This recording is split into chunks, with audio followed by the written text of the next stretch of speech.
Son las 6 de la tarde y 11 minutos. Abrimos ya el gabinete hoy con Elisa Beni. Buenas tardes. Buenas tardes. Uy, ¿qué te pasa en la voz? Nada. Ah, qué susto. Pensaba que estabas afónica. Que me he acercado así al micrófono. Ah, bueno, has puesto plan misterioso. Has puesto voz de programa nocturno. Sí. Debe ser porque estaba bostezando hace un rato. Vaya, hombre, me acabas de hundir en la miseria, ese clima creado, tan seductor. Noelia Danez, buenas tardes. Tal. Hola, uy, Noelia se ha ido lejos, se ha ido a la otra punta. Sí, pero ¿me oís bien, no? Sí, ahora sí, sí. Estoy en Donosti. Ah, claro, por eso estás en la otra punta. Claro. Y ahí va yo. En la otra punta de la mesa. No, de Elisa, ¿no? Es que estoy aquí en Donosti. Estás lejos en Donosti. Es un buen sitio lejos para ir, ¿eh? Es un buen sitio para pasar la tarde y para ir, ¿eh? Sí, está bien. ¿Y Javier Gallego dónde está? Sorpréndenos. Yo estoy a la izquierda de la sensual Elisa Beni. Está bien. Hoy que podéis estar los tres Es mentira juntos. que esté a mi izquierda, vamos. O sea, Perdona. Es una ubicación puramente... No seas... Está a tu derecha, ya sabes. No. Esto es puramente física. ¿Cómo puedes falsear la realidad? Puramente física. Puramente física. Ay, señor. Bueno, ¿qué tal, Noelia? ¿Qué te ha llevado a San Sebastián? Ay, señor. Me ha encantado esa expresión. ¿Por qué? Pues no sé, porque hacía mucho que no la escuchaba. Ay, señor. Sí, pero mola. Ay, señor. Pues mira, estoy aquí haciendo amigos. Acabo de conocer a Eduardo Ñáñez, que es un compañero majísimo. Dale un beso de nuestra parte. Ya somos grandes amigos, porque encima me he enterado que vive en Zarauz, que para mí es el paraíso en la tierra.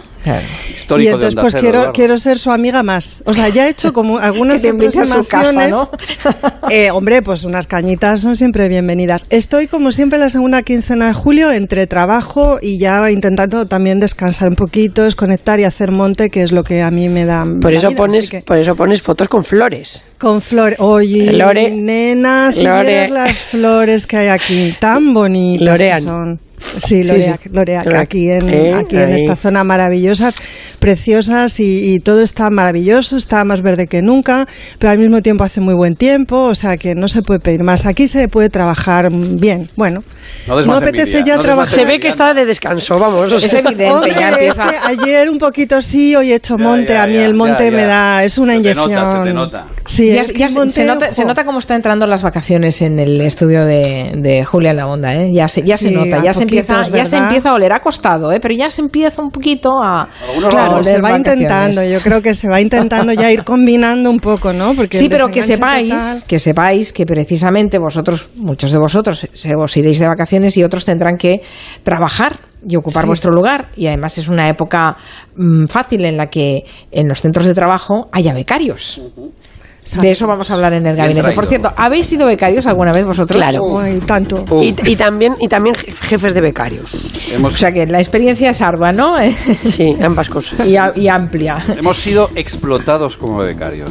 Pero también habéis sacado un rendimiento. Bueno, no en mi caso. Yo no fui explotada como becaria, ya te lo digo desde aquí. Hombre, tú no te pegaste un mes de verano entero sin ningún día libre. Yo no he sido explotada como becario, luego lo explicamos. ¿Haciendo boletines de noche? Yo no he sido... Sí, pero no. Yo sí. ¿Yo sí? O sea, no, de noche no, yo no hacía los de noche. ¿Y lo que aprendiste, Yo no hacía de noche. ¿Y lo que aprendiste? El último lo hacía a las 5 de la tarde y además me pagaban. Y además me enseñaban un huevo. Bueno, o sea, pues eres una afortunada. ¿Te enseñaban un huevo? Pues claro. Bueno. Por la noche. Bueno, te voy a decir. Y me perseguía por la noche un señor que no voy a decir quién era. El del huevo. En la emisora de otra cadena situada céntricamente aquí en Madrid, porque él era el que ponía la música por la noche, hacía el programa de noche y yo estaba haciendo los boletines, y ponía un disco largo, un LP de aquellos, y me perseguía por los pasillos de aquella emisora mientras yo corría dando vueltas hasta ver si se acababa el disco. Qué imagen. Que era tremendo. Qué imagen aquella. Bueno, tremendo. Evidentemente no se puede generalizar, cada uno tiene sus experiencias personales. En el gabinete sí que reflexionaremos a propósito de la figura de los becarios, que no sé si sabéis, pero que se calcula que está sobre 1,5 millones de becarios. No he saludado todavía a San Salvador. Son buenas tardes. Hola, buenas tardes. No me he olvidado de ti, pero como estábamos aquí con la tontería de que si las vacaciones, que si las flores y todo eso. Bueno, 1,5 millones de becarios que no cobran y por tanto tampoco cotizan a la Seguridad Social. En muchos casos desarrollan su labor en situación precaria, no se les forma ni supervisa y al final acaban supliendo el puesto de trabajadores más cualificados. eso es una visión general, Después, evidentemente, si particularizas, hay experiencias de todo tipo. Los sindicatos llevan años denunciando estos abusos a los que el gobierno, al parecer, quiere poner coto. Lo dijo ayer, ¿no?, el presidente Sánchez. Lo dijo ayer, Carmen. El presidente Sánchez propuso básicamente 2 medidas para atajar los abusos que no son generales, pero que sí que se producen en un número amplio de casos, ¿no? Medidas que anunció el presidente: el estatuto del becario y poner fin a las prácticas no laborales extracurriculares. El gobierno va a poner en marcha un plan de choque para crear empleo juvenil. Desarrollará una nueva regulación de las prácticas no laborales y los programas de becarios. Creará el estatuto del becario y eliminará las prácticas extracurriculares. Prácticas no laborales son las que se realizan sin que haya un contrato de por medio, porque quien las lleva a cabo es un estudiante, todavía está formándose. Y las hay de 2 tipos, ¿no? Las curriculares, que quedarían reguladas por ese futuro estatuto del becario, y las extracurriculares, que Sánchez quiere eliminar. ¿Qué diferencia hay entre unas y otras? Pues las curriculares son las que van incluidas y vinculadas a una titulación, por ejemplo la FP, o por ejemplo las prácticas de un máster, en las que el centro que lo imparte y la empresa a la que va el becario suscriben un convenio. El 60% de los estudiantes que llevan a cabo este tipo de prácticas son los que ni cobran ni cotizan a la Seguridad Social, y el secretario de Juventud de Comisiones Obreras, Carlos Gutiérrez, cree que el futuro estatuto del becario es una oportunidad perfecta para regular ese aspecto, el de la remuneración a estos becarios. También pide que se pongan topes de becarios en las empresas. Asimismo, creemos que también había que pensar en situar limitaciones por tamaño de empresa. No es concebible que una empresa esté sostenida mayoritariamente por estudiantes que están en prácticas no laborales. Entonces, a lo mejor había que pensar en establecer limitaciones, ¿no?, por tamaño de empresa, al número de becarios, al número de estudiantes en prácticas no laborales que estén allí realizándola. Y luego hay un tipo de prácticas no laborales, que son las extracurriculares. No están vinculadas a la titulación que se estudia, sino que el propio becario se las busca para acumular experiencia en sitios de prestigio. Y en este caso, como el centro no media, el centro de formación, pues los horarios, los turnos y la remuneración al final quedan a merced de la empresa. Y en Comisiones Obreras ven bien que se eliminen, como dice el presidente Sánchez, o que se regularicen de alguna forma, porque al final este tipo de prácticas acaban siendo un saco de abusos. Son donde principalmente, seguramente, se produce el gran fraude y el gran abuso que viven este colectivo, porque muchas veces lo que hacen las empresas y las instituciones públicas, y ya hay sentencias en este sentido, lo que llevan a cabo es un encubrimiento de una relación laboral a través de una práctica no laboral.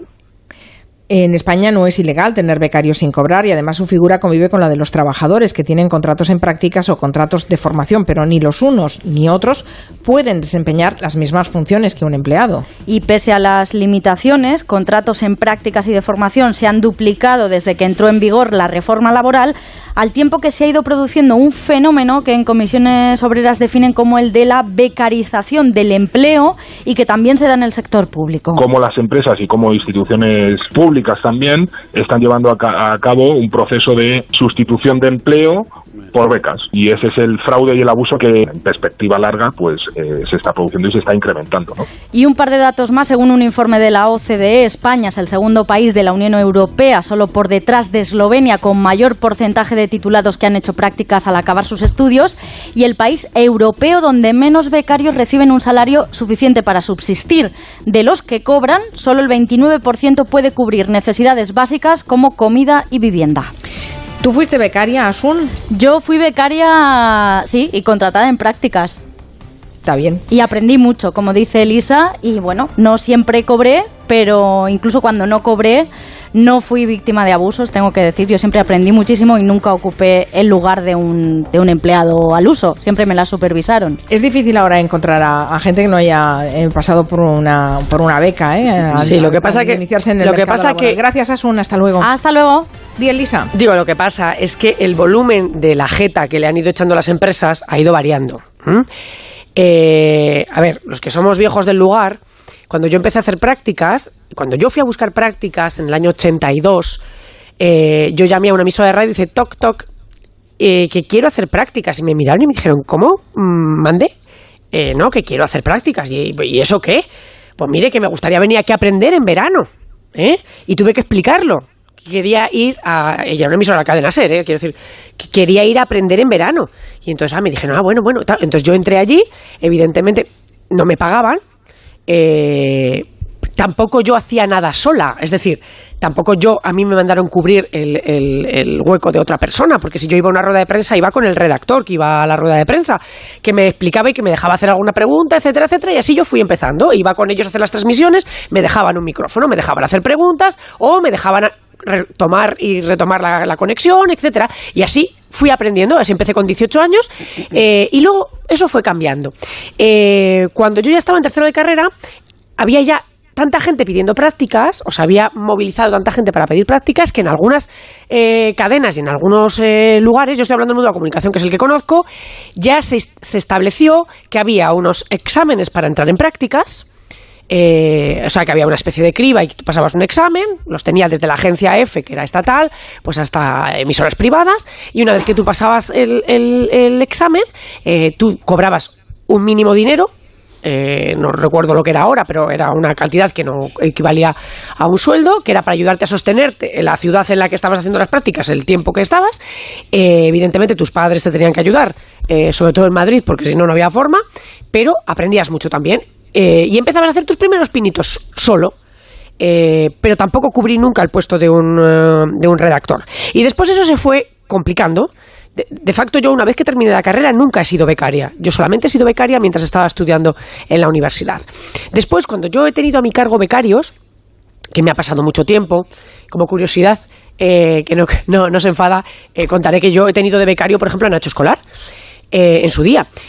Bueno, pues yo he tenido muchos becarios, algunos que son periodistas conocidos ahora, y ya empezaba a saber cómo en algunas empresas, cuando los redactores se iban de vacaciones, pues tú te quedabas con una plantilla que tenía muchos becarios y pocos redactores. Y ahí empezaban tus grandes desesperaciones, porque tenías que hacer el mismo trabajo, con la misma calidad, sacar adelante las mismas cosas, pero tenías mucha gente que no había visto en su vida una alcachofa, o que en su vida se había puesto a redactar una noticia, o había ido a hacer no sé qué. Y entonces tenías que hacer lo que en la época llamábamos, voy a decirlo más fino, llamamos desmierdarlos, pero vamos a decir desbastarlos, que era, en fin, rápidamente... Pulirlos rápidamente. Elisa. Sí, pulirlos rápidamente, porque necesitábamos que rápidamente hicieran cosas. Y eso ya empieza a ser una cara por parte de la empresa. Porque ahí sí se estaban cubriendo puestos de personas que se iban de vacaciones.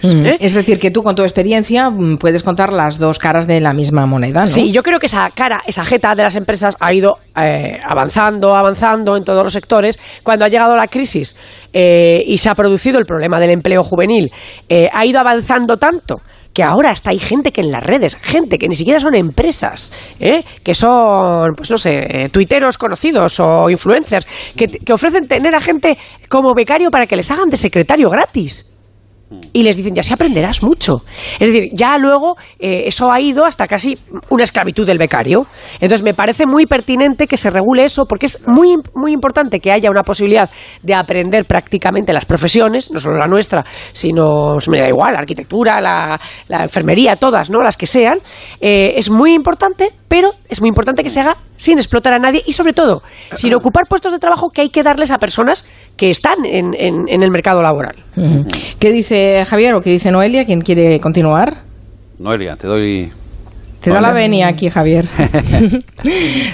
Pues no sé, yo por mantener un poco el tono de Elisa, que me gusta de testimonio, porque yo creo que nos va a pasar hoy que muchos oyentes y muchas oyentes también tienen una historia a contar respecto a esto de haber sido becario y cuáles son sus experiencias, porque sucede en muchos sectores profesionales.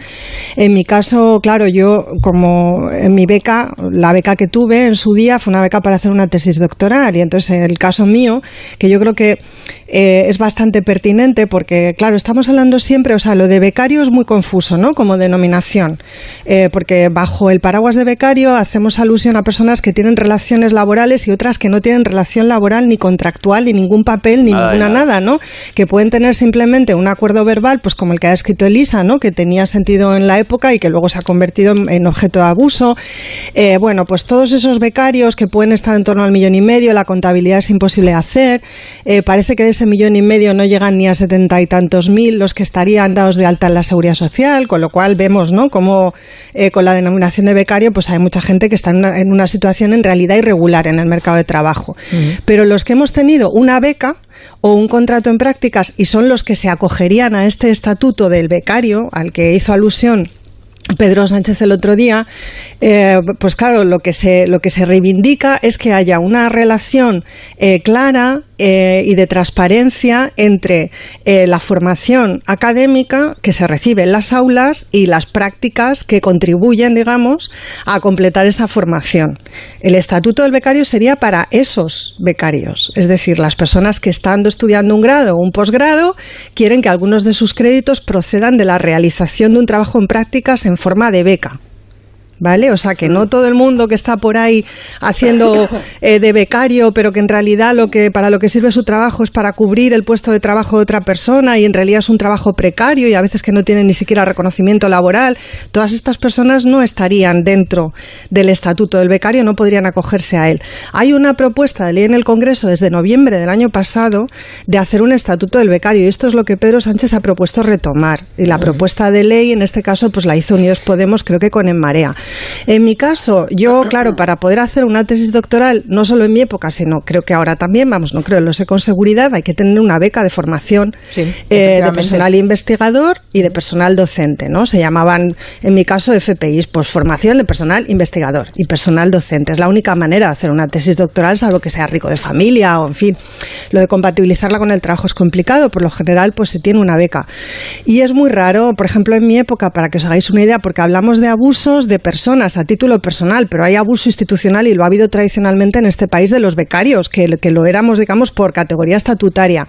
En mi época yo tributaba con mi beca como una renta del trabajo, es decir, pagaba IRPF, de hecho la declaración de la renta siempre me salía a pagar, pero nunca coticé a la Seguridad Social.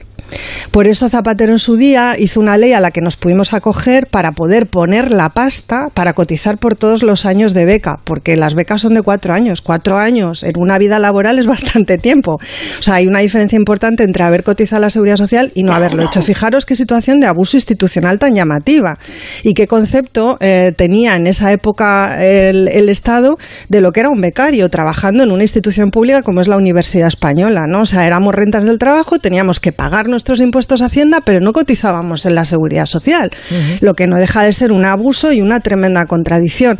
Y luego, pues, aunque nuestros contratos eran de formación, muchas veces se nos consideraba más que trabajadores en formación, becarios, en el peor sentido del término, en el sentido de abuso, ¿no? Entonces, el becario es el que da las clases que no quiere dar el profesor titular. Y muchas veces de forma irregular, sin la venia docente, es decir, que abusos en ese sector también los hay. Y bueno, pues hay muchos otros sectores que todos conocemos porque tenemos cerca, despachos de abogados, grandes consultoras, las empresas digitales, por supuesto el mundo del periodismo que vosotros conocéis mucho mejor que yo. El mundo de la alta cocina también. El mundo de la alta cocina es tremendo y ha habido terribles polémicas porque ha habido situaciones de semiesclavitud y denuncias muy fuertes. Bueno, yo si queréis hablando del tema de la cotización, Mauro JR nos dice, creo que las horas de los becarios deberían constar en la Seguridad Social para la jubilación, aunque sea a cotización baja y que asuma el Estado, ya que es el Estado el que permite que haya becarios, que vamos un poco en la línea. Claro, una participación de la empresa proporcional, sí. A ver, Javier. Sobre todo de tantos y tantos becarios, entre los que yo me incluyo, por mi experiencia, que con fraude de ley han concatenado contratos uno tras otro ocupando el lugar de un profesional normal. Yo soy el más crítico de los tres. Por mi experiencia, que bueno, la he contado antes, no por horarios, que también, sino por precisamente eso, por ocupar el lugar de un profesional y por concatenar continuamente contratos temporales de becario o de prácticas, que era un auténtico fraude de ley. Hay una bolsa de fraude tremenda en este mundo, es lo que hay que criticar y hay que exigir. Ya se trató, como ha dicho Noelia, el año pasado hubo un intento por parte del gobierno del PP con los sindicatos y la patronal de impulsar una ley o un estatuto del becario. El gobierno del PP lo ha paralizado. No, quiero decirte, pero que también se empezó a hablar el año pasado y que ahora ojalá saliera, ya veremos, ese estatuto, porque yo soy de los críticos desde hace muchos años, por experiencia personal y por experiencias ajenas que ves en este sector nuestro y en otros. Hay una palabra, habéis hablado de aprender, que es maravilloso, y la palabra aprendiz me encanta a mí, aprendiz de un oficio. Entonces, la forma de entrar, la puerta de entrada a un trabajo, está muy bien que sea esas prácticas, como el caso, por ejemplo, de Elisa, cuando estás estudiando, cuando puedes compaginar, un tiempo breve, porque ahí se aprende. ¿Cuántos estudiantes, por ejemplo, yo lo he vivido en la radio? He aprendido en 2 meses más de radio y de periodismo que en 5 años, como antes estudiaba 5 o 4 ahora de carrera. Bueno, pues se aprende muchas veces el aprendiz de un oficio en prácticas con una beca. Pero eso tiene que ser momentáneo, eso tiene que ser compaginando, por ejemplo, con la formación. Cuando se convierte, como pasa, en una auténtica bolsa de fraude, es lo que hay que criticar y que hay que exigir que se corrija. Porque ahí se está ocupando el lugar de un trabajador normal, de un profesional normal, con todas las ventajas que eso conlleva para la empresa. Y por tanto hay mi crítica y mi exigencia de que los gobiernos se pongan a la labor. Una cosa y un dato más. España es el segundo país europeo, el primero es Eslovenia, con más becarios titulados. Uno por cada 15 trabajadores. No, pero eso hay que resaltarlo siempre. Pero es que es el segundo, pero es el primer puesto en becarios mal pagados. El 70% de los becarios reconocen que con lo que cobran no pueden vivir. No pueden pagar alquiler. O sea, que mejor es que un becario en Eslovenia que en Eslovenia. Es que un becario no tendría que poder vivir. Pero es que porque sería momentáneo y breve, claro, pero se concatenan y se ocupan puestos de trabajo de profesionales. Es que os leo un momentito lo que dice ReduTMD. Dice, en enfermería las prácticas no son remuneradas, pero en periodo curricular, durante el grado. Claro. Y los docentes somos el personal en activo. Devolvemos a nuestros estudiantes la formación que a nosotras también nos dieron en su momento. O sea, que es un poco... A ver, eso es lo correcto. Eso es lo correcto. Por eso hay una parte de prácticas que es la que se llaman, las que han explicado curriculares, que ahora están incluidas dentro de los créditos de la carrera, y entonces hay algunos créditos que tú obtienes mediante las prácticas. Bien. Pero a pesar de todo, esto va a ser complicado, lo del estatuto del becario, etcétera, etcétera, porque estamos en una situación laboral en la que todo el clima laboral, todo el clima social está contaminado por lo que ha sucedido durante la crisis y por lo que ha sucedido con la aplicación de las medidas neoliberales al mercado de trabajo. De manera que ya no solamente es que los becarios estén ocupando puestos, sino que como el desempleo juvenil es del tenor que es, como los propios contratos de trabajo laborales, algunos por horas, que ya no son ni mini-jobs, que todavía me acuerdo cuando debatíamos sobre los mini-jobs, hemos acabado en los micro-jobs en este país, ¿no? Y esas personas también son explotadas, porque son contratadas por horas y luego trabajan más de lo que están contratados. Es decir, como el clima laboral está ya enrarecido hasta el punto de que casi todo es una trampa, o hay muchas trampas en muchos sitios, pues entonces las prácticas, las becas, constituyen cada vez más la oportunidad de meter la cabeza, entre comillas, meter la cabeza en un mercado que es, salvaje, que es salvaje. Entonces hay gente pagando por hacer las prácticas. Sí. Hay gente pagando por hacer las prácticas. Sí, yo esto lo había conocido en otros países, en el sector de la aviación. Es decir, pilotos que necesitaban determinado número de horas de vuelo, que no fueran horas de vuelo de avioneta, sino de avión grande, lo necesitaban para revalidar determinados títulos o para poder acceder a determinada formación, pero no podían ser contratados porque no tenían esas horas de vuelo. Y entonces, en algunos países, algunas compañías cobraban a los pilotos, a los jóvenes pilotos, grandes cantidades para poder volar como copilotos o como ayudantes de pilotos durante X tiempo y hacer esas horas de vuelo. Bueno, pero eso prácticamente en todas las compañías aéreas. Claro, pero es verdad. Pero es un sector privilegiado. Hay otros sectores donde esa puerta de entrada. Sí, privilegiado, pero es que también no defiendo esa práctica. Estoy hablando de pagar en la época 3 millones de pesetas, 4 millones de pesetas, muchos millones de pesetas. Y ahora pueden pagar hasta 150.000 euros. Pero que un piloto por pagarse las horas de vuelo necesarias para poder ser comandante de una compañía. Sin defender esa práctica, pero un piloto luego con su trabajo lo recupera más fácilmente que otros trabajos. Pero depende, porque ahora ya hay pilotos low cost. Sí, también. Bueno, la cuestión es que tanto el trabajo... Porque también hay muchos oyentes que nos están dejando sus mensajes y vamos a oírlos. Enseguida te doy la palabra, Noelia. Yo debo decir que también soy periodista, que sí cubrí siempre el puesto de un redactor. Hacíamos hasta los cierres y teníamos 19 años, 20 años.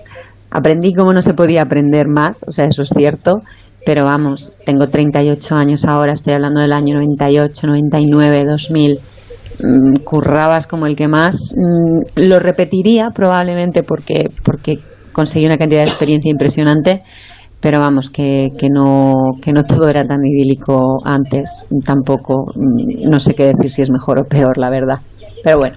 de todo hay que aprender, ¿no? La primera vez que fui becaria ya no era estudiante y estuve trabajando con una profesora de la universidad que me pedía que estuviera disponible para ella las 24 horas del día, 7 días por semana. Incluso a veces me escribía emails a las 5 a las 6 de la mañana y por la mañana, si no los había leído, me echaba unas broncas terribles y al final pues lo tuve que dejar porque era inaguantable. Bueno, en la universidad eso se ha visto mucho. De hecho, ya sabéis que en la universidad se habla desde hace ya unos cuantos años que se ha empezado a hablar de todo esto, de que parte del proceso de cooptación de jóvenes investigadores consiste directamente en el acoso. Yo he estado rodeada siempre de gente que contaba historias como la de esta oyente, de catedráticos que te escriben, que te llaman a las tantas de la mañana porque asumen que esa beca que tú has conseguido, que además la has conseguido con su respaldo, claro, con su firma y generalmente contra un proyecto en el que ese profesor titular o catedrático participa, ¿no? Entonces se establece ahí una cierta relación que no es solo de jerarquía, sino que directamente es de dependencia. Entonces se utiliza esa dependencia para explotar y a veces explotar de una manera muy personal, porque claro, son relaciones puramente bilaterales, digamos. Aquí hay implicadas dos personas por lo general, ¿no? Y el catedrático que firma o el profesor titular que firma tu beca lo es todo para ti, tienes un único jefe. Entonces las relaciones son muy complicadas y la gente acaba muy tarumba en la universidad. Pero bueno, por retomar algunas de las cosas que se han dicho antes, claro, yo pienso lo mismo que Elisa, es que está tan infectado de trampas el mercado laboral español que llegamos hasta el extremo de negociar con nuestro trabajo la adquisición de un futuro puesto de trabajo. O sea, nos ponemos como miteros a trabajar gratis a disposición de una empresa, no solo para aprender, sino porque pensamos que de esa manera quizá en un futuro, que muchas veces es un futuro que se trunca, ¿no? Y por eso las empresas abusan, ¿no?, de este tipo de contratos, pues quizá en un futuro vamos a conseguir un contrato mejor. Y claro, esa situación es una situación dramática. Pero pasa lo mismo con los autónomos, esos 3.800.000 autónomos que hay en España, que muchas veces están trabajando para pagarse la seguridad social. O sea, quiero decir, estamos viendo toda una serie de situaciones límite en el mundo del trabajo que desde luego lo que demandan es una intervención desde ya, en el sentido de no solo de revertir la reforma laboral que tanto daño ha hecho, sino de conceptualizar nuestro mercado de trabajo de una manera diferente a como lo estamos haciendo, porque, perdona, con esto acabo, Javier, otro de los problemas que tenemos, que es transversal a todo lo que estamos diciendo, que lo atraviesa de alguna manera, es la sobrecapacitación. Y pasa con muchos becarios que están haciendo de becarios. Sí, hay gente que está aprendiendo, pero hay otra gente que está ya muy aprendida, ¿no? Y sin embargo, están desempeñando trabajos o están desarrollando tareas que no tienen nada que ver ni con los másteres que habían estudiado, y a veces encadenan contratos de becarios. Y luego está esta otra situación que yo conozco bastante, porque tengo cerca gente que me ha dado testimonio de esto. Luego debe ser bastante habitual, de que te echen de becario de un sitio, pero antes de irte formas al becario que viene después. Es decir, que ni siquiera en el entorno de trabajo se tutela tu formación, ni se dirige, digamos, en un sentido positivo, sino que se te utiliza como una mano de obra barata hasta el punto, pues de perpetrar semejante abuso, ¿no? Y semejante indignidad. O sea, tú te piras porque a mí ya no me compensa renovarte y va a entrar uno que va a hacer lo mismo que hacías tú y le explicas lo que es, que me parece tremendo, pero que lo estoy escuchando bastante a menudo, ¿eh? No solo es fruto de una estructura laboral de trabajo enfermiza en España, sino educativa, porque primero aquí se tarda mucho en terminar unos estudios. Se estudia mucho en la universidad, hay muchos españoles, cuando en otros países no son tantos, con estudio universitario, en proporción. Y luego, con muchos años de estudios, luego viene el famoso máster tan de moda últimamente, y luego las prácticas o el contrato de becario. Es decir, porque es la única puerta de entrada. Piensan muchos que hay que hacer un máster, un curso superior, un curso de posgrado, después unos estudios superiores y después hay que pasar por la puerta de un contrato de becario o de prácticas para ingresar por fin en el mercado laboral. Y ese es un problema también de fondo. Es un problema de mala estructura de un sistema educativo que lleva a los jóvenes españoles, y por eso también se explica el gran paro juvenil, a incorporarse mal y tarde a la estructura laboral. Pues hablaremos de los de Bolonia y toda esta historia otro rato. Vamos a hacer una pausa. Elisa, después te doy la palabra a ti. Una pausa y enseguida volvemos.